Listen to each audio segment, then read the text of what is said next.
Hello. Hello. Good morning. Good morning. Nice to see you on such a And you. disgusting day. I know. And it's morning. We don't usually do like early Oh, doors, but we'll have yeah. today. Yeah. Um, Yeah. yeah. So we are, well, before we introduce anyone, who Yeah. are you reading? I am reading, like I've told you before, I'm in my comic book era. So, Close Encounters recommended this comic, and it's called Mary Sue, and Oh, it's you've told me absolute. about this. Have I? Yeah, it's Yeah. so good. And when Katie from the comic book shop, she told me about it. It's about this high school girl who's writing fan fiction, and Nice. her ex-best friend reads it out one day at school to basically, make fun of her. The fan fiction, I think it's set in a town called, hold on, I've got it here. The town is called Riverview, and yeah, it's all about it's got a vampire in it and all sorts. But the main character comes to life and comes to rescue her. It's so Oh, I good. love it. That's I brilliant. know, it's That's so very good. you. Yeah. Yeah. So it's created by Megan Fitzmartin and Lisa Sturl, and yes, coloured by Dervla Kelly, Heather Breckle, and letters by Jodie Troutman. But Very yeah, nice. it's really good fun. I love it. I love it. So I'm on number three at the moment. And is it like an old school comic? Is it floppy? Yes, yes, it's Yeah. my first. I think they call them single issues. I think that's what you call it. Okay. I was like, oh, I've started a comic from scratch. And they were like, it's actually called single issue. So yeah, it's like Yeah. a I have proper, no like a idea. Beano. Oh, that's so cool. Yeah, no, it's great. Oh, What are you lovely. reading? Well, I've not started it yet because I'm just finishing the Scream book, your favorite scary movie, which I've Yes. got to say has just been the greatest joy in January. Oh Oh, my God. It's just been Josh Winning bought it me for my birthday and I dipped into it. And after chapter one, I was like, I am so excited that there's going to be another film. And so I was reading it and then I wasn't finding enough time to read. So I downloaded the audio because you told me that Ghostface reads it. yeah, because Josh listened to it as well, and he said that Yeah. he's Oh, he's narrating it. Yeah, it's just, he is so good. And he does all the voices of all the yeah. cast. So, like when Cotton Weary's talking, he does a bit of a Liev Schreiber voice and Oh he's wow. so good. But I'm just finishing that. I've got one chapter left and it's about Scream 7. So I'm like saving it for audio for when I walk lowly later. So my next one is I was heavily influenced by Catherine Webber the other Oh, week. oh. And so I've got She's Always Hungry by Eliza Clark. So it's short stories, it's horror stories. And if you watched that episode, as soon as Catherine said, oh, and at the beginning, there's loads and loads of content warnings, I just like rapidly scribbled down the name. You can just see me writing what the name is. So it's only skinny. So I think I'll get through that really quick if it's short stories. Yeah. It's a Faber special edition. Look how nice. It's gorgeous. And because they were on sale. They had all three of her books for like £30 and they were all special editions. So I was like, well, I might Obviously. as well. So I've also got Boy Parts and the other one, which I've totally forgotten the name of, Penance, which both sound unbelievable as well. So We should see if Eliza would come on and speak to us. she is apparently very cool. So I'm already slightly intimidated. Yeah, I want to say as well, I think she used to work for Ms. Lexia. Oh, Um, really? yes, and if it is the same person, I had such a lovely positive experience with her because I was trying to log on to like an agent chat once, and I couldn't get on. And she swooped in and helped me. And she was Oh, so calm and lovely. And I always thought she was really nice about that and really cool. So yeah. yeah, Well, she yeah, obviously listens. So, Eliza, we would love to yeah, have you on. yeah, come When I've on. finished this, we can gossip about it. Yeah, because Boy Parts was massive, wasn't it? Yeah, it Yeah, was. And the yeah, special editions are just gorgeous. yeah. Um, Cynthia, I've been obsessed rather than watching Heated Rivalry. Oh, I haven't watched it. Is it brilliant? It's so good. Actually, I've It's got my New York top on today. The mayor of New York, who is wonderful, oh yes, he just recommended it. He recommended was it. like, there's going to be a blizzard. Get in, stay warm. watch Heated Rivalry. He It's like didn't amazing. just recommend Oh, reading the book, he also recommended borrowing it from the yeah, library. he did. So what a Well, there we legend. go. But it's brilliant. The whole production is brilliant. They've done such a great job with it. And those two guys have such insane chemistry. And yeah, I'm loving every minute of it. Lovely. Yeah, Yeah. it's definitely on my list. I've got Bridgerton on my list for the end of this week, though. So that will be what I talk about next week. Yeah. But I watched The Traitors. I've never Oh, watched it before. yeah. Oh, loved it. And like last night, we went to look for something to watch on TV, and my husband was like, "Oh, back to this again. No more Traitors, back to having to find." Oh, And he was like, not bothered at the beginning.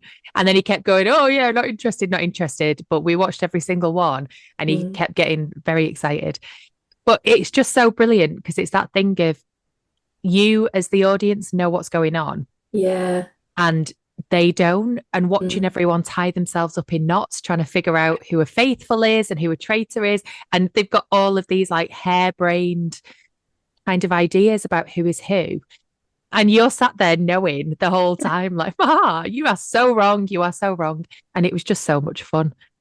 So Um, was it the latest series you've watched then? yeah, Will you because go back and watch the rest of them now? I don't think so, because I liked not Yeah. knowing what was going on. And Maybe you should watch the celebrity one though, because I heard that was yeah, I hilarious. believe it's good, but I know who won it. Yeah. And for me, that That will always like remove something. yeah. So, I I can't watch it.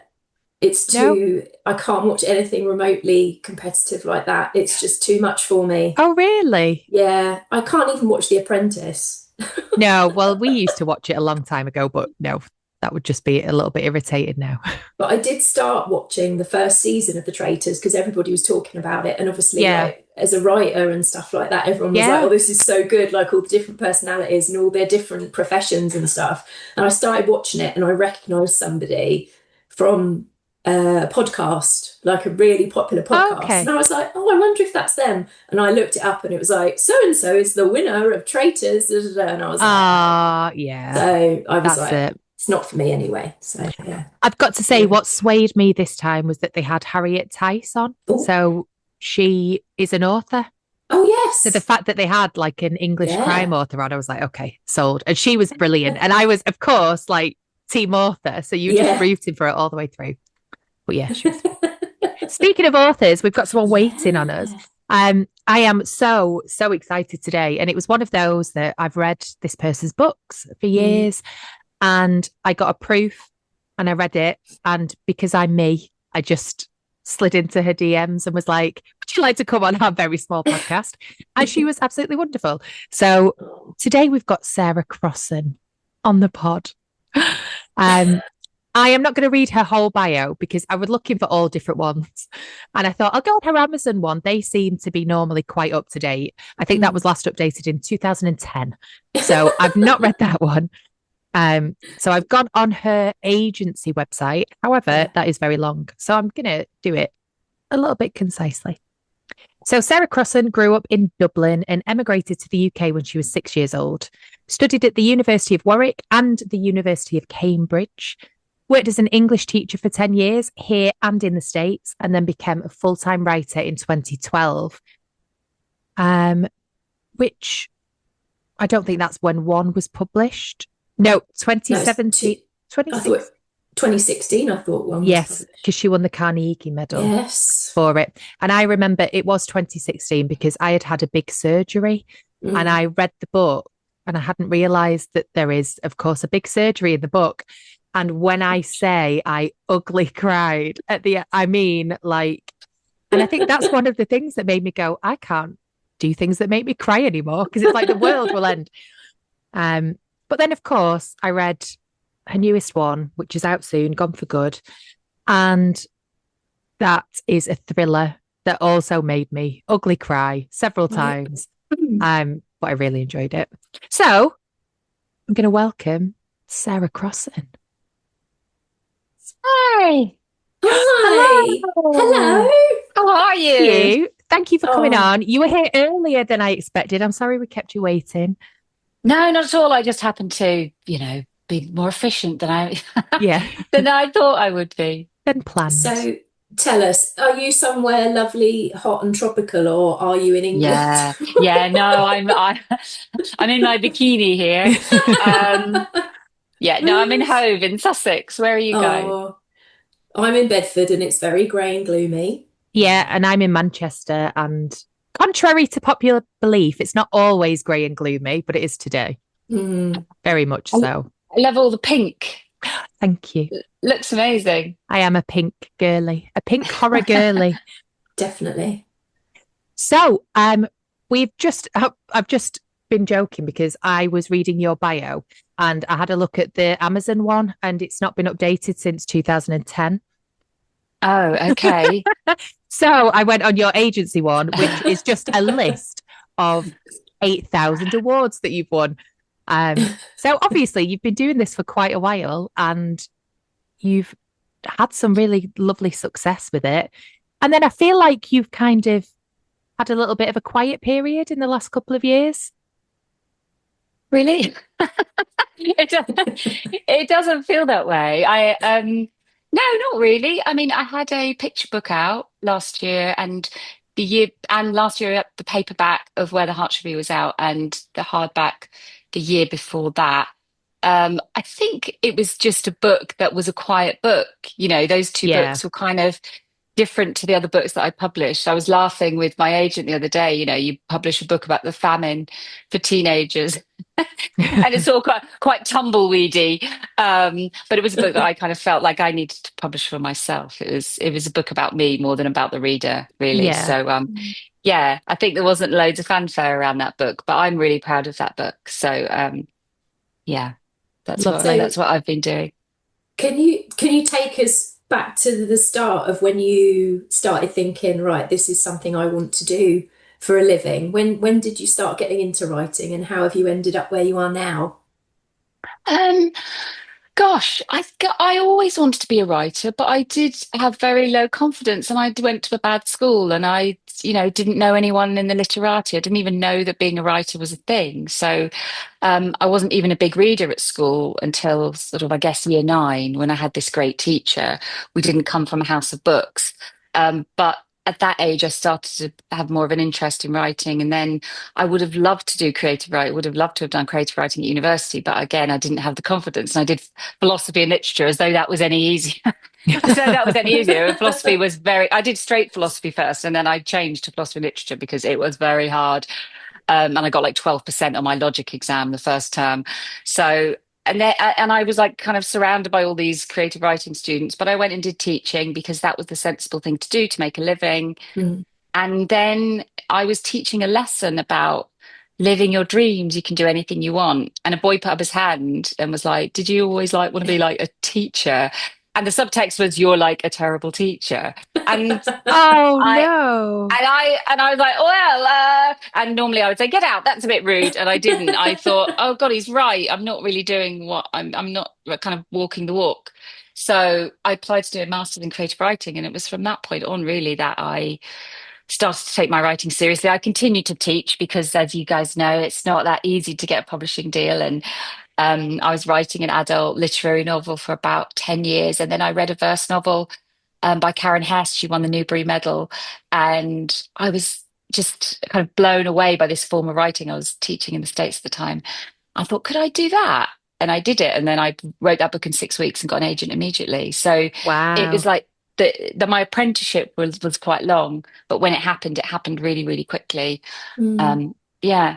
So that's a long-winded story, but yeah, I think I always wanted to be a writer, but it feels really like a romantic thing and not practical. And if you come from a family where your parents are just trying to keep you alive, it seems like a silly thing to say.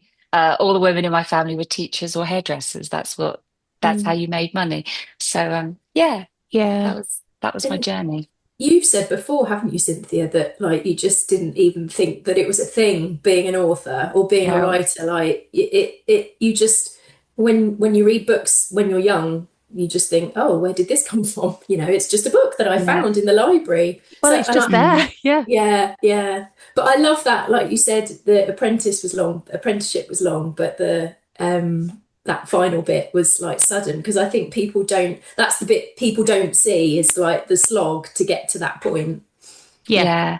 Yeah. I'm very similar, actually. My parents both Irish, so I was born in England, but came from a very kind of Irish household. And I love the phrase that you used. It wasn't a house of books because Mm. no one in my house read, but I did for some reason. And my mum and dad really encouraged it, actually, even though they didn't.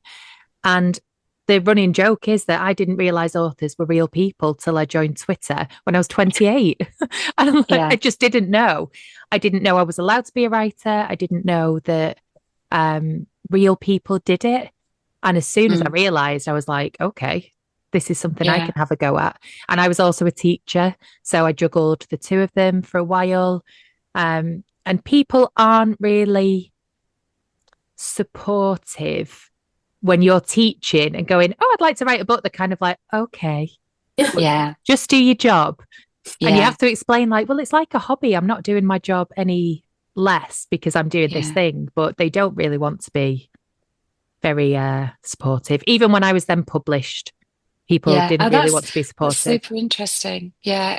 I Yeah. think it's hard, isn't it? You feel like a bit of a fantasist saying it. But Yeah. if you and you're like, oh, I'm a writer, but if you played piano, you'd say I'm a pianist as well as being Mm. whatever else. But being a Yeah. writer, and I think especially for women, it's quite a hard thing to say. Yeah. But I was almost the opposite to you. I was teaching at a school in Hoboken, New Jersey, and I had the principal there was a woman called Suella Newman, who was this amazing woman who founded the school where children love to learn and teachers love to teach. And so a lot of the teachers were actually not qualified teachers. They were just passionate about their subjects. But her view was you must be fulfilling your passion in order to translate that passion into the classroom. And so when she realized that I wanted to be a writer, she said, look, why don't you come in later every morning and get up early and write? And so I think Wow. I know. I don't, I mean, no teacher will ever tell you No. that story. It's so, so unusual. And so I think I used to come in about 10 o'clock and then I would stay a little bit later. I always kind of had the last lessons in the day. Um, and then obviously, to her horror, I actually did end up getting an agent and published. And then I ended up leaving in the middle of a school year because I got pregnant and I just couldn't do everything. Yeah. But she was so supportive. So if you were someone who wanted to be an actor, then she would encourage you to do lots of plays with the kids and go off and do your own plays and make sure you went to lots of lectures if you were a historian or whatever it was. And so I mean, she really changed my life, Sue Ellen Newman, because she Oh, believed in me and gave me the space. She was a woman who believed in everyone fulfilling their potential, not just the children. And, I was only in my 20s when I started at that school. And so to think that, your teachers don't have the same dreams as the students is a bit, and some people that's do just it. want to be teachers. I don't mean just, but some people do want to be teachers and they're incredible teachers and you know them as soon as you meet them. Yeah. But you also know the teachers who shouldn't be in the classroom and they probably should be fulfilling another passion. I think it's Yeah. quite obvious to the students as well. Yeah. I mean, for me, it was something that I was kind of saying, look, I'm working really hard at this other thing because I want to Yeah. do it. And I didn't Mm. really understand how that could be a negative lesson Yeah. for those kids to see. I was still there. I was still with them. I was still teaching. I was still available to them. I was just doing this other thing as well. And they loved it. They were like 8. And were Oh. definitely not like allowed to read my books, but they were so excited when one was published and like one would sneak up from under the table. They'd go, look at Oh. this. And I'd go, put it away, put it away. Thank you, put it away. Wow. So That's that was lovely. really sweet. But yeah, so I did love that phrase though, house of books, that you used, because I've never heard it before, but it makes so much sense now that people that do come from those backgrounds where they know writers or they have reading kind of put upon them as a child. Yeah, I mean, my daughter wants Obviously. to be a writer. She's 13 and she has 38,000 words or something written in a novel. And Oh my gosh. I know, I just think, wow, wow, the idea that you even imagine that this is possible. But obviously she does because I'm a writer. So I'm Yeah. so pleased for her. But then, sometimes I go to schools that are very fancy schools and I look around and I think, wow, just what a difference between the way I was raised and what I thought I could be and what these kids imagine they can be. Hmm. Um, and it can make me feel sad and angry. Even though my daughter has so many more privileges than I had, I don't feel angry with her, obviously, in her privilege, but Yeah. which is a bit of a double standard. But every child, I was at a, state school, and as I said, I grew up in Tottenham and Hackney. But I had the same dreams as those children who go to these big fancy boarding schools. So, um, yeah, I'm really excited for the year of reading and the government putting more money behind that, and every child kind of feeling like they can be a reader. And I'm particularly passionate about teenagers not being left behind in that Mm. particular discussion, which is really easy to talk about early readers and how kids come to school without knowing how to use a book, Yeah. and talk less about that gap in secondary school, Yeah, um, between the readers and non-readers. So, So I was def actually going to ask you that later, but oh, now that okay, you brought it up, your all right, Instagram at the minute is full of how to get your teenager reading, and you're quite like yeah, brutally honest with you get them off the phone yeah, and you put a book in their hand and you go yeah. from there. Yeah, I do think that if we're having a conversation about children reading for pleasure, we're not having the full conversation if we're not talking about phones. I think it's naive not to be talking about screen time because I can see it in my own life. Yeah. How do I know that it's a problem? Because I have two eyes in my head. That's how I know it's a problem. And research shows that teenagers are on social media on average 4.8 hours a day. Yeah. And so when we talk, I know, I know. I mean, and if you talk about, well, why aren't children reading? Why is reading for pleasure plummets when they get to secondary school? Well, it's when teenagers, it's when children are given phones so their parents can keep in contact with them on their way to school or whatever. And I see it with my own daughter. I have to have a phone safe at home. So I'm rigorous about it, militant, and she does use the words "you're crazy" all the time. But I put the phone in a safe. We've got this brick which locks certain apps on her phone mm. at certain times. No phones in the bedroom, no phones in the bathroom, no phones at the dinner table. And I have to be on it, and it's hard work. I'm not going to pretend that it's like all roses in my house when it comes to phone usage, but she's not allowed on social media. I don't need a ban. I don't need the government to ban that. I've banned it. She's on Yeah, Pinterest, and even that's a problem with the scrolling on it. mm. um so yeah, and I stats seem to be showing as well that children from more socioeconomically deprived areas are the ones on their phones more of the Mm. time Yeah. because parents are busy, they're working, they're trying to make a living. And so I really want to I don't want to open up a conversation about that. Everybody's opening up the same conversation, but I want to be part of that conversation because I speak to teenagers all the time and they matter and they are children. So Yeah. Mm. I want them to be part of that discussion. And you guys know yourselves that when you offer a teenager a book, they're curious and they're excited in the same way. They may cover it up, but they want to be invited back into the conversation. And and there's this thing that people tend to say about teens or kids when they get to secondary school, oh, they're just not a reader. I'm sorry. Yeah, What does that mean? We're all readers, even if we listen to audiobooks, we read magazines, or um, we're into reading science articles or whatever it is. yeah. Um, and so I don't like that phrase at all. I wasn't into PE at school, but it didn't mean I didn't like moving my body. I hated Yeah, PE, I but hated PE. I same. walked to school. I liked walking. I now am a runner, Mm. and uh, yeah, I get really sad at the idea that we're going to give up on children when they're 11 and Yeah, focus on early readers because those teenagers are going to become parents as well. So that will yeah. Yeah. then have a knock-on effect on whether their children are reading or not. So Mm.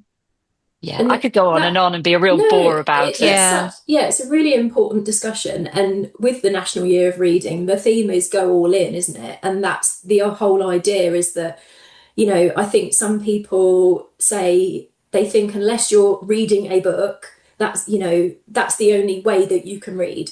But actually, as you say, reading an article, finding something that you're interested in and kind of doing a deep dive on that, listening to an audiobook, reading an ebook, it's all part of the same thing. And I'm a librarian, and teenagers are the ones that they drop off, like Yeah. in library use, and it's the same everywhere. So you see so many parents bringing in their kids come into rhyme time, sitting on the floor reading books together. It's absolutely gorgeous. And then when they start to have more time to themselves, they're coming in and they're borrowing books, you know, because they're not so tied up with all the family stuff. But it's that teenage, that bit in the middle where you just miss them. And it's been the same for the last 20-25 years that I've been in libraries. That group has always been, nobody knows how to fix it, really. You know, I think people have tried lots of different things. It doesn't always work. So they just go, oh, we haven't got the resources, we can't do it, you know, it's not working. The only library I worked at where they got a really great like group of teenagers coming in to use the library was when it started off them coming in and causing lots of mischief. They came in after school, they'd sit in the corner of the library. It was a really big library, and they'd sit like in the teenage section, and they were just wild. And what happened was that the staff started talking to them, and they weren't going over and saying, you know, shut up, get out, you know, you're making too much noise. They were saying, you know, what would you like to see in here? Like, what would you like to see if you came in and we could like get some stuff in for you? We have no budget for this. And slowly, it took a long time, and I think that's why people can't do it. You know, they can't give it the time and the resources that it deserves. But after like a year, these kids were like, some of them were volunteering in the library, and they were applying for like Saturday jobs and stuff. It was wonderful. It was, you know, it was so good to see. But then that group of kids then grew up and moved on very quickly as well. Yeah. and then things happen, and it didn't continue. People are scared of teenagers. I actually think that's part of it, that people find teenagers scary. And I know even myself, I was a teacher, and sometimes I do go in and they do feel scary. You know, you get a bunch of year nines on a Friday afternoon speaking to 300 of them. It can be a daunting experience, but they are children ultimately. And I think another part of the problem is my daughter, if I have to keep giving her as a reference point, because she's, you know, the person I know most intimately who's a teenager. But in her 5 years of school, so she's in year nine, she will have read 4 novels. Three of those novels are by dead white men. So three of those novels would be Christmas Carol, Animal Farm, and Jekyll and Hyde. So if you have a child who goes from primary school and they've got this smorgasbord of books, and they're reading Michael Rosen, and they're reading Phil Earle, and they're reading, you know, Jenny McLachlan, and they've got all of these exciting books to read, and then you put them into a secondary school, and suddenly they're given Christmas Carol, and that's what and then it's academic. They don't understand it. It feels boring. So when I say to teenagers, like, why do you not read? It's boring. It's hard. I can get it wrong. And I think that parents are under the impression that children are reading more than they are at school, that they're under the impression that they're reading loads of books all the time. And it just isn't the case. If they're lucky, they'll read 4 novels over the course of 5 years. If they're lucky, most of the time, English teachers don't even have time to finish a whole novel. And so that's why parental involvement is so important, and librarians are so important, because they are the ones who are going to be able to access those teenagers and get them or keep them reading, stopping them from falling away from reading right at that age where it suddenly becomes not fun. And that's part of the problem, that if I know a librarian who works in a secondary school, and she is absolutely fantastic, and she's like made the library such a welcoming place for those kids who are coming in and using it for whatever reason, but they are all, she's got like a book group going, she's got, you know, there's like all sorts of things happening in that space because she's worked really hard to make that happen. It's so unusual now for a secondary school to have a librarian. So if or a library parents at home, parents at home aren't encouraging that, you know, reading for pleasure, or it's not something they do, so they just don't think it's important for their kids. They go into school, there's nobody there doing it either. So it is like this really unfortunate cycle. And I think it's hard for parents as well, because you come up against your teenager who sort of thinks you're an idiot. So they absolutely do not want you involved with their reading and with their hobbies. And I had that a little bit with my daughter, and I said, oh, let's do like a mother-daughter book club. And she was like, like the idea of it. And so, you know, every time we go to the teen section, I'm saying, oh, we could read this together. No. And then I said, well, come downstairs with me. I want to look at crime. I want to kind of look at some Agatha Christie's and stuff. So I went down and I picked one, and she said, well, what's that about? And I said, well, why don't we buy 2 and maybe we could read it together? So she didn't mind reading that together. Yeah. But the idea of me reading her books was Yeah. abhorrent to her. So I do think parents are in a bit of what I think we've got to just keep trying and keep trying and keep trying. Take to the library, take to the bookshop, and persisting, because ultimately I think there will be a crack and we'll get through. But it can feel, well, they didn't want to tonight and they didn't want to last night or the night before, but there will be a night where they will, if you keep offering. Yeah. Eventually you'll land on something that they're curious about. And she's a huge reader, so it wasn't about that with her. It was just simply about like not wanting to do that kind of thing with me because I'm mum, and that was just ew Yeah. and cringe. So yeah. I mean, that's it, isn't it? And especially in the day we're living in now with social media. I've just bought not a brick, it's called a padlock. And Right. because I am terrible on my phone I'll jump on to do something, and then half an hour later, I've been on like Instagram 7 times. You get to the point where I don't even know it. Like I've scrolled so far that there's random stuff coming up, and I'm like, I don't You follow finished you. the Why internet. do I? Yeah. And I thought, what am I doing? And it's taken away reading time. It's taken away writing time. And so I thought, right, I need to do something. And so now I lock them. So I've only been doing it for about a week and a half, but I've read a book and I've, written 16,000 words of a new book in 2 weeks, and it works. But then I am a grown up and I can make that decision for myself.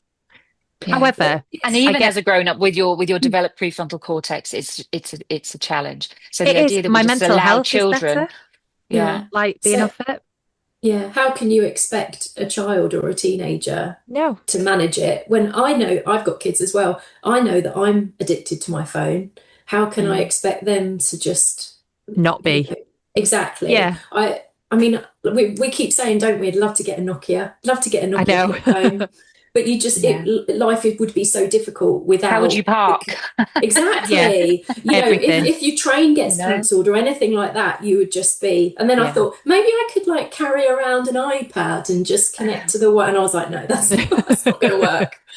But anyway, it's a really interesting conversation, and I keep hearing about how young people are like all going analog and like getting into collecting records and stuff like that, and I just really hope that continues and this whole social media bubble is going to burst, because keep saying, Cynthia, I'm really scared of the internet at the moment. All of the is it Gronk or Grok, whatever it's called, that app on Twitter, and all the deep fake stuff and all of this AI. And at first I was like, I can easily tell an AI video. Yeah. Like, how can anybody miss this? But now I look at stuff and I'm like, is that? So? But at least you're asking that question. I think a lot of people aren't even asking whether it's real or not. No, well, apparently in playgrounds, if a kid is thought to be saying something that's untrue, kids are saying that's so AI. So it's something that they're hearing the conversation from somewhere as well, which is very interesting. But anyway, gosh, we could talk about this all day. It's such an interesting conversation. Yeah. Well, my point that I was going to make about social media was, because I write kind of horror thrillers that will have a murder in there or, whatever. I get asked a lot, is this book appropriate for a 12-year-old, whatever year old? And I'm always like, it depends on the kid. But also, they're going to see worse on the internet. Yeah, do you know what they're looking at? Yeah. Exactly. Like on my social media in the last week, the amount of things that I've seen that I didn't really want to see have been quite scary. And I know they're important things that are going on, but it's not always the best for your mental health, especially if you're not in a good place. And as a teenager, your mental health is just like everywhere anyway. Yeah.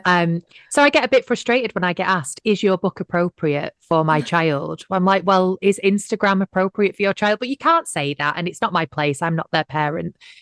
But there needs to be less of that kind of, is this book okay for them when they are on things like even Pinterest now, just full of AI. You just scroll through and it's just insane.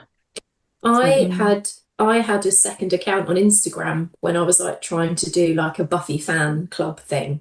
And I kept going back into it and then I forgot about it. So it was just me, and I'd followed things like authors, libraries, loads of Buffy stuff, all Vampire Diaries, that sort of thing. And I sort of was looking at it regularly, and then I forgot about it for like months and thought, oh, I better hop on and see what's going on. All of the content it showed me was boobs. It was all Oh. boobs. Like, and I was like, why is Instagram showing me all of this stuff? It's just I thought you were going to say, assuming. why no willies? Why? Yes. Where are the Willies Instagram? I was like, why is it showing me all of this stuff when I haven't interacted with it for like ages? It's just assuming this is what I want to see. This just assuming that this is what it should be showing me. It was Mm. it was really weird. And yeah. Anyway. And in my experience, Anyway. children are really good at self-censoring. I don't know, in my experience of being a secondary school teacher, they say, "Oh, I felt uncomfortable reading that." I say, "Okay, skip it. You don't need to read that." Yeah, so Um, true. Yeah. and what would you rather, a child read a book that's written by an ex-teacher or a current teacher, or Mm, hand them a phone? Yeah, yeah. it's a bit strange. Yeah, Yeah. it is. So were you going to bring some research to talk to us about? Because Well, that yeah. was a really interesting question. The research, because I don't do I did loads of research for Where the Heart Should Be, but for Gone for Good, mostly. Well, I can talk about it. I mean, yeah, Yeah, frame the please tell question us. so I know what you want So me to say. I think I wondered have how much research did you put into those kind of institutes? Because Gone for Good is Right, set yeah, at one of those institutes that we've heard so much about, most famously from Paris Hilton recently, yes, which is a proper throwback.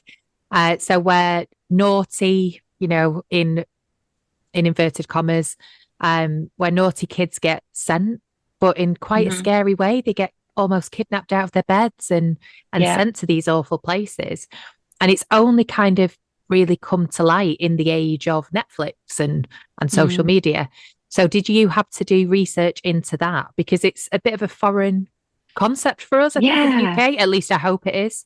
Mm, Yeah, I did a proof drop off last week, and I met a bookseller, I won't say who it was, who said that she had sent her child to what was called a teen brat camp in Wales, which has now closed down. But in my research, I hadn't found any in the UK, and she had felt that they had really done a number on her, made her through all the the marketing material, had made her think this was a place that was really going to nurture her child. And I won't say what happened to her child when she was there, but it was pretty horrendous what happened. oh, And the child ended up running away after 3.5 days. oh, You know what? That's But just turned my stomach. yeah, Literally just, oh, I think they're just praying. What was interesting in the research? So yeah, I had to do loads. And even though I taught in America did I teach there for 8 years? I think I taught in the States for about 8 years. I had kind of heard about these camps, but they called them military camps. mm, So kids were often threatened with going away to military camp. But I think that's ultimately what it was. They are what's called behavioral modification programs. And the marketing is gorgeous. So if you go on any of these websites, and there are hundreds and hundreds, it's worth billions, gosh. this industry, in the States. It will say that they are therapeutic, that they can basically save your child from adolescence itself. So things that when you give the list, when you go down the list of any institution and see the different quote unquote conditions that they help with, they are very normal, natural parts of being a child. Um, or they're specific to one child, but still a normal part of life if you mm, have had that experience. So, the trauma involved in divorce, the trauma involved in grief. If your child has ADHD, autism, dyslexia, Oh, if your child is a substance abuser, is into, crime, theft, petty theft, is sullen, is withdrawn, is argumentative, rude, refusing to go to school, a school avoider, all the things. I mean, I've experienced half the list with my own Yeah. teenager. Mm. And having been a teacher in a secondary school, Hmm. if I got all the students to stand up and read out the list and said, sit down if you have experienced one of these things, there wouldn't be one child standing Yeah. by the end. So to me, it was horrific having been a teacher that ultimately they were trying to solve the problem of adolescence for parents who were finding that period of parenthood difficult, but making parents feel that this wasn't normal, that the way the child was behaving was not normal. And I'm not saying that every child who has a mental health condition or um, some kind of problem shouldn't be helped. But the idea that you're going to separate them from their family and parents in order to do that and make them Mm. camp out or walk up mountains with no water or be Hmm. in a dorm with 10 other children, perhaps if they have autism, for example, Oh God. as though that's a problem to be solved. Um, and What not, a I mean, horrendous. Oh. it's horrendous. And it was Paris Hilton who brought it to light. And obviously there's a few Netflix documentaries now that I would say go and watch. The Program is one of them. Hell Camp is another. So many children have died running away from these camps or from being abused in these camps. One child was killed when they threw a piece of bread across the canteen and then they were put into a chokehold Oh and my that killed goodness. them. Oh my Um, God. and so, yeah, some of these places are just brutal. And the idea that they're run by professionals is rubbish. Maybe some of them are. I don't want to get sued. Yeah. But it doesn't seem that they are run by psychologists or psychotherapists, qualified teachers. Some of them are just run by security guards, essentially, and they're using ed tech to teach them. And they're charging hundreds of thousands, tens of Hmm. thousands, hundreds of thousands of dollars for parents to send their children to these places. Um, yeah, and sometimes drugging the children as part of their recovery programs. So, and when you look at what's going on in America at the moment, you can kind of see where there might be a crack to allow these kinds of places to exist with this sort of Definitely. the way that some parts of the country have this quite extreme views of what it means to be Mm. good and bad. Yeah. I don't think they would exist as easily in Europe. But yeah, so Yeah. the research was just when you do the research and you think this can't be true, and then you delve further and you think no, it's even worse than Yeah. So it was Mm. yeah. horrifying, the research, is what you're It saying. was yeah, it was Yeah. horrifying. Yeah, really. And Because in then the I thought, well, book, what a great place to write a thriller because they're yeah, scary enough. You hardly have to change anything. that was it. The Mm. place, the place in the novel, like I don't want to spoil Yes. anything, but it was bleak. Mm. The characters, the adult characters are again very bleak. And like you've just said, I think you've probably decided that they are not qualified in your novel because they all don't really seem to know or care what they're doing, I think. Um, Mm. but the characters themselves, how many words was the book, if you don't mind me asking? Because it's obviously in Ah. verse. So, It's my longest first novel. I think prior to that, my longest had been 28,000. I think this 40, around the 40,000 okay. mark, maybe a bit more. Um, yeah, which was still really, really difficult. As you know yourself, if Yeah. you're writing a thriller, there's a lot of information you've got to get in there. And you've Uh, got a lot of characters, and all of those yeah, characters are quite distinct from each other. So, in that amount of words, you've done a really good job. Well done, because I couldn't thank you. do that. No, I it do, was hard. I'm not saying, oh yeah, so yeah. easy. It was really hard, and there was I think I had 65,000 initially, and I just kept having to shave it and shave it and shave it down, Yeah. because obviously I love to write in verse. So Yeah, it is. And it's so easy you just get what I do anyway. I get into the rhythm and I just find myself, it's just page after page after page. Um, but you've managed to like cram in flashbacks, different characters, and yet you've still got this underlying sense of menace all the way through, which is just exactly what I imagine those places are like. And and the main character is just dealing with, like you said, a normal part of life. She's acting out because she's grieving, which is something that grown-ups do as well. mm. Mm. And it's, I guess yeah, I guess the way teenagers do it doesn't always align with how we'd like them to, and so yeah, yeah, then it becomes problematic. But I think that the reason I felt that this was a thriller was because of the way in which the children are transported.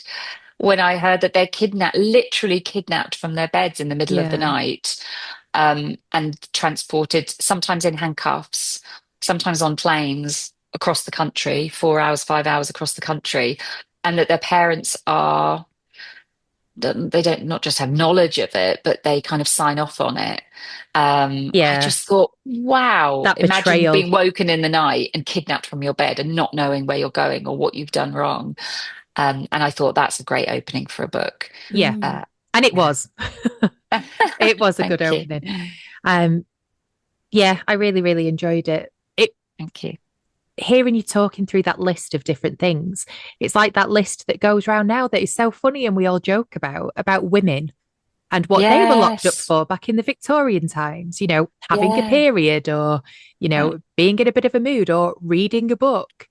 And we kind of Yeah. laugh at it now, but it's exactly the same, Yeah. isn't it? Yeah. It is interesting, and having a teen now, I do kind of see why you might why you might Yeah. send your teenager to it. But I think it's just time, isn't it? We just let people have time to figure out. It's so hard being a teenager. It's Yeah. just so difficult that you are trying to individuate from your parents. You want to make your own decisions. You feel like you're trying to develop your own moral compass. And at the same time, you have so little control over the way that your life runs because you have to go to school and do your homework and then clean your room um and yet you're trying to also create a sense of your own self separate from your parents. So, of course, that is an incredibly difficult period that's going to cause you to feel down and ask Mm. who you are and want to sleep all the time. And Yeah. your hormones are all over the place. Um, so, yeah, I think it's an interesting idea as well to, aside from that, that if you do have children who have specific, particular issues or challenges that they're dealing with, to stick them all in the same place. And how do you cope? How do they all cope if they're stuck in the same place? Because another problem with these places is you've got a child who's guilty of committing a crime, along with a child who's simply neurodivergent, or neurodivergent, maybe not simply, maybe having complex needs, whatever it is. Yeah. Mm. Um, so that to me also was really astounding that you're giving exactly the same program, even though they say they kind of Yeah. make these programs individual, one particular institution to cover all of these different challenges. And yeah, that to me was just ridiculous that you put all those children together. It was just like, of course there are going to be problems. Of course these places are going to you're going to need security guards in these places because, Mm. yeah, I don't think that those children necessarily should be Together. Yeah. treated together. Yeah. Yeah, Definitely. Oh gosh, that was heavier than I thought. And I've read the book, so I knew what I was asking. But it's a and yeah, heavy I do hope topic. though that the book doesn't feel like, because a lot of my books in the past have been quite issue led, and I Hmm. really didn't try to lead with the issue of the troubled teen industry. I tried to make it the setting. And of course, it provided a great setting, and I was interested and I tried to do justice to the issue. But ultimately, I want teenagers to read the book because it's page turny, because they want to know Yeah. who did it, because they want to know whether Belle's alive or not. They want to know Yeah. what happens to Nina. There is a They want to good know what happens to mystery. Connie.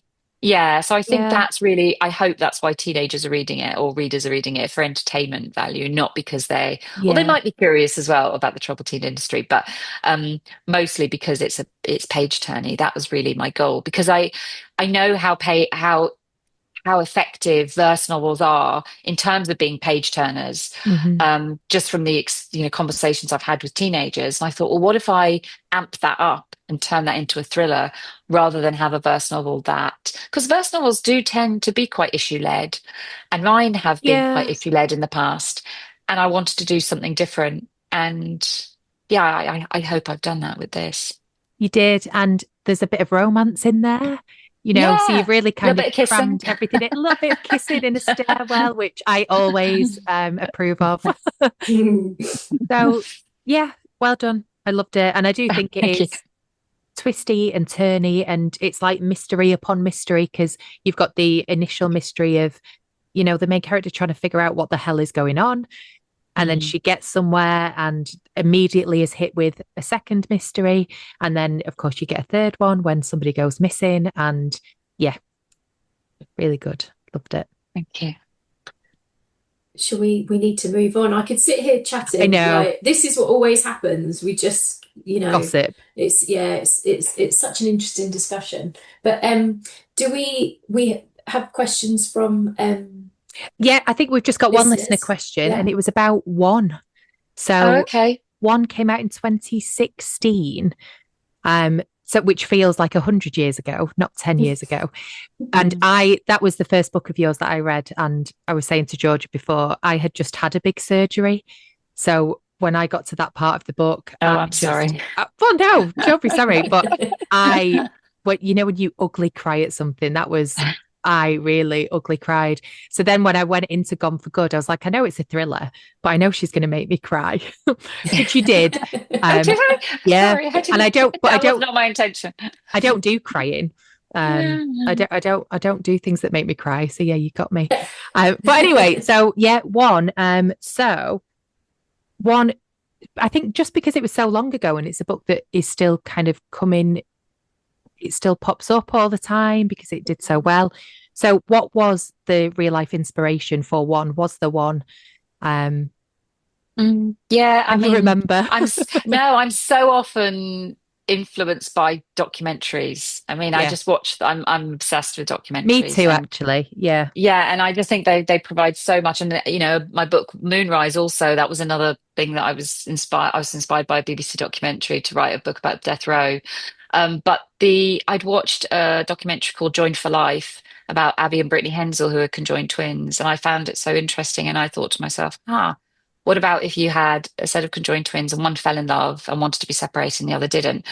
And that was my initial idea. And then I did lots of research and realized, well, that was a really ableist idea I had had, and I had come with my own prejudice to what it to you know I'd come with this prejudice when I thought about conjoined twins, and the research told me that actually conjoined twins are very happy together, and it's very, very, very rare that they want to be separated. I could only find one case of Iranian twins who had asked to be separated. Unfortunately, they bled out on the operating table. Oh. Um, and yeah, so I came at it from that, where I wanted to create a love story, really. It was a love story between two sisters who were very, very happy together, and the idea of being parted was horrific to them. I think really I'm so proud of One, and I did lots of research for it, and I had lots of nice feedback from disabled readers. But I do think in retrospect that it probably wasn't my story to write. 10 years on, I do look and say, I think this was a story perhaps that may have been better in the hands of someone who had an unusual anatomy rather than an able-bodied person writing the story. But I think we've learned a lot in the last decade about Yeah. who should be writing which stories. So yeah, I'm really proud of the book, but at the same time, it's not a book that I probably would have the audacity, to write now. But Yeah, I think we all feel like that in certain ways. And like you said, 10 years has been a long time in terms of realizing those things and learning from each other and learning from other people. But also 10 years ago, there were no books like that. So to have those books coming out was such a huge deal at the time. So yeah, and I did have a really nice email I now know a set of conjoined twins, but at the time I had not had the opportunity to speak to conjoined twins. And the people I went to for research was Ed Keeley. He was a separation surgeon at Great Ormond Street Children's Hospital. So that was really, really interesting to be able to get advice from him on what separation surgery entails. So there were lots of people who helped me, but no conjoined twins. but I did get an email from the parent of a set of conjoined twins who had her twins separated. And they happened to be the same age as my daughter now, actually. So at the time, they were about 6 or 7 when the woman sent me an email. And she really didn't want to read the book. Someone had recommended the book, and she thought it would be slightly voyeuristic. Right. And she came to it with a lot of trepidation, but she was really pleased with the book. So that was the most important email that I received Yeah. post publication. Um, but yeah, since then I have thought, yeah, it probably was not. It probably was, but would it be better in someone else's hands? But as you say, no one else had written it, and Yeah. also there are so few conjoined twins in the world. The idea that a set of conjoined twins would write that story, they would have to want to be writers, and I think there are only 12 sets of living adult conjoined twins at the moment, Wow. in the world. So the idea that they would then be interested in Yeah. Want to writing be as an a author. career, yeah, Yeah. yeah, is quite would be quite rare, I think. Mm. Oh, that's so interesting. So, sorry, Sorry, go Cynthia. on. I'm No, just go lost on, in go on. thought. I was actually thinking, Sarah Crossan has made me cry again live on the podcast. There. Go on, Georgia. No, I was just going to say, can you tell us anything about what's coming up next for you? What you're working on Yeah, at the moment? yeah. So obviously, Gone for Good is out end of Feb, and I have just delivered on another thriller. And we'll see where that goes. I feel always really nervous about talking too much about a book that I have not yet had the nod Yeah. on from my editor. So yeah, so I've got a deal for 3 thrillers in verse, and I'm really, really enjoying doing it. It's so nice to be writing something where I'm not having to tear out my own guts in order to do the writing, that I can just really focus on the writing. And I feel like in the past, I've often really excavated my own past in order to Mm. write. And I'm not doing that so much. And it's left a lot more space for the craft. Okay. Uh, and I'm really enjoying that. And I'm finding I have always read crime. I've always read thrillers. I'm obsessed with true crime. And I have no idea why I never thought, Sarah, you could do verse, you could do a thriller in verse. It just never dawned on me. So I've done so many different types of writing, and I've got a picture book coming up as well in Yes. 2027, I think. I've just finished that. So, and I'm starting on an adult novel as well. So doing lots of different things, bit of a jack of all trades, but I just get bored. I like to have my fingers in lots of pies and keep my brain curious and busy. So I don't ever stick Lovely. to one thing. So, Excellent. and you just said that you read lots of crime and thrillers. Are you reading? Who are Yeah. you reading at the moment? What are you Who enjoying at the am I reading moment? at the moment? Do you know what? I'm not going to be able to remember the name. I'm reading The Ice Princess by Camilla. The surname's gone. Where's my bag? Oh, I It's in my don't bag. know. Um, and I've just finished all of Chris Whitaker's novels, which I absolutely inhaled. Um, and what else am I reading? I've started my spree on Agatha Christie as well. So yeah, that's what I'm reading. That's what I'm reading at the moment. And like Cynthia, I'm getting a lot more reading done because I'm getting really strict with myself about my Lovely. phone usage and putting the phone in the safe and stuff like Yeah. that. And I've stopped listening to the news when I walk the dog. I've started to listen to audiobooks when I walk the dog and say, because it just make listening to the news agents, they're brilliant journalists, but they just make me depressed. Yeah. There's only so Yeah. much I can listen to about what's going on in the States and um, You get Russia or oversaturated, don't Ukraine, you? and And yeah. yeah, it makes me feel really sad. So for my own mental health as well, I'm trying to read crime. Yeah, they Yeah. Yeah. Yeah. But crime that cheers you me can up. put away and control because it's not real. Yes, Like that's the like Yeah. whole Joey point from of it. Friends, you can stick it in the freezer if it gets too Exactly. scary. Or I said to someone last week, I used to put it face down. So if a book scared me, it would go face down so I couldn't see the cover and then I was okay. Oh, But don't say oh, because I did it into my 20s. okay. There I still are. remember, yeah, I remember reading It by Stephen King when I was a teenager, and my sister was at university at the time, and I used to put the book in her bedroom and shut the door every night after I'd finished reading it because it Wow. was so scary. Brilliant. Um, Sarah, where can we find you if we want to find out more about you online? Instagram is probably the place. I don't use Twitter really now. I don't know if anybody does. Mm. It's sort of a graveyard. Yeah. Yeah, I'm on Instagram, and yeah, I talk about my writing process there, and how to encourage teens to read and reading for pleasure. And yeah, that's my vibe over on Instagram. And are you doing anything for the National Year of Reading? Have you got school visits and things booked in? Yeah, I think I've got about.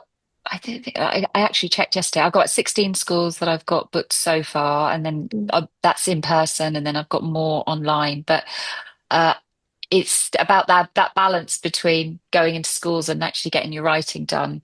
Mm. Um, Yeah. so I'm trying to visit more schools virtually now, in order to kind of get round a little bit more, and visit book clubs and things like this. Just kind of drop in on book clubs, which are Yeah. not a huge commitment from me or for them, but they get to meet an author and have a chat Yeah, about what that's I've fun. written. So yeah, visiting a lot of school libraries, through virtual Mm. book clubs. Yeah.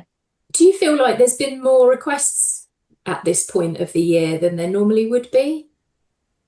I don't think so. I don't No. think so. I think about the same, and that's I was speaking to my friend about it. I think it was yesterday, about the National Year of Reading. I don't know that it's for, well, of course it's for us, but for a writer who writes for children or young people, but it's every year is the year of reading. That's what I do every single year. That's what Yeah. librarians are doing every Yeah. single year. That's what English teachers are doing year on year. I think when we talk about the National Year of Reading, go all in, it's really about you're a plumber. Come on, you enjoy reading. It's for you as well. Yeah. You're a nurse. I know you're busy and you've got a stressful job, but that's for you as well. And so I think maybe the National Year of Reading is about involving everyone. I've been lucky enough that in my career, I've had quite a few of I've had my books chosen quite a few times for whole school reads. And I had one actually, the book we were talking about before, that was chosen by a school in Ireland.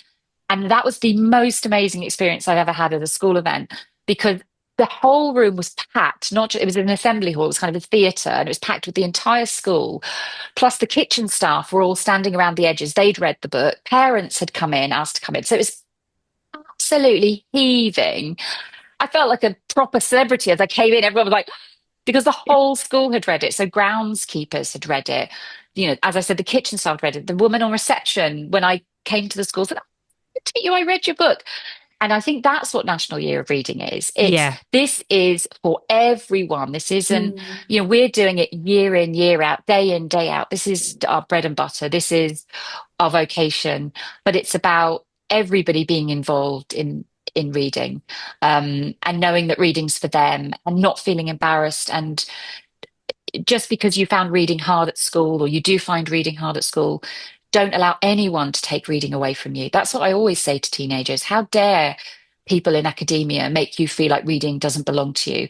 And what I also say to teenagers is it's not your job to understand a book. It's a book's job to understand you. And I say that Oh, to adults as well, that if you feel like you are not understood by a book, that that's the problem with the book. That's the problem. mm. And or they're just like a disconnect and find another book. Yeah. Because that's what I love about reading, that someone will write down something I didn't know I felt until I read it. And that's the joy of reading. Mm. And so just because you're being asked to read A Christmas Carol in school and you find that difficult doesn't mean that reading doesn't belong to you, and don't Yeah. allow anyone to snatch it off you. So I think that's what the year of reading is Yeah. about that message, and making sure that the kitchen staff know that they're are involved in reading within that community, that the parents picking up, they're involved in it, that we're all invited into this Mm. conversation. I love that idea so much. I think that should be a standard year of reading thing. One Yeah, school, one book. Oh, yeah. what a nice experience.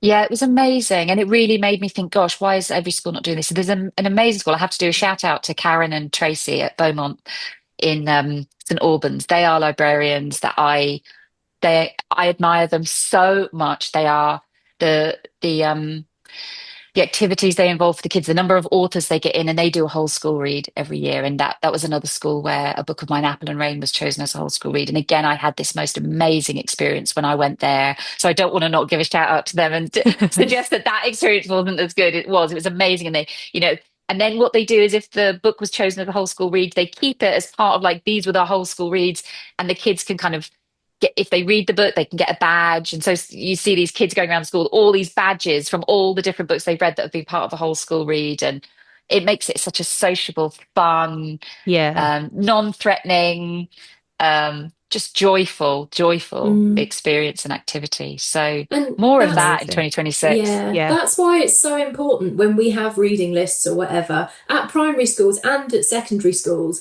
that include contemporary authors rather than mostly dead white guys, because it is such a thrill when you've enjoyed a book, like as a child, to meet or to hear from the person who's written it and ask them questions. And I know it's a bit harder when you're a teenager because it feels a bit like, oh, but it is, there's all these incredible books being written all the time by all these amazing authors. And, we're all here and we all want to, that's why we do it. We want to get people reading. So I think this is a lovely way to finish the chat, actually. Yeah, it is. Definitely. Thank you so much, guys. I really appreciate you listening and taking the time to research me a little bit. Thank you. When I text Georgia and I was like, Sarah Crossan wants to come on, we were delighted. No, not at all. I was delighted. I'm so happy to chat to you both and meet you. And we'll both be at your book launch. Yay! Yeah. So we're going to come down. Yeah. I don't know about that, but yeah. Thank you so much. That's so kind of you. We'll see you there. Oh, we're like, thanks for having us. Yeah. Gosh. Always at the book launch. So we will see you there. Yeah. Fantastic. Yeah. Well, nice to see you today. Yes. And enjoy the rest of your rainy week. Hopefully it will get better. Okay. Bye, guys. Bye. Bye-bye. Bye. Browser history deleted.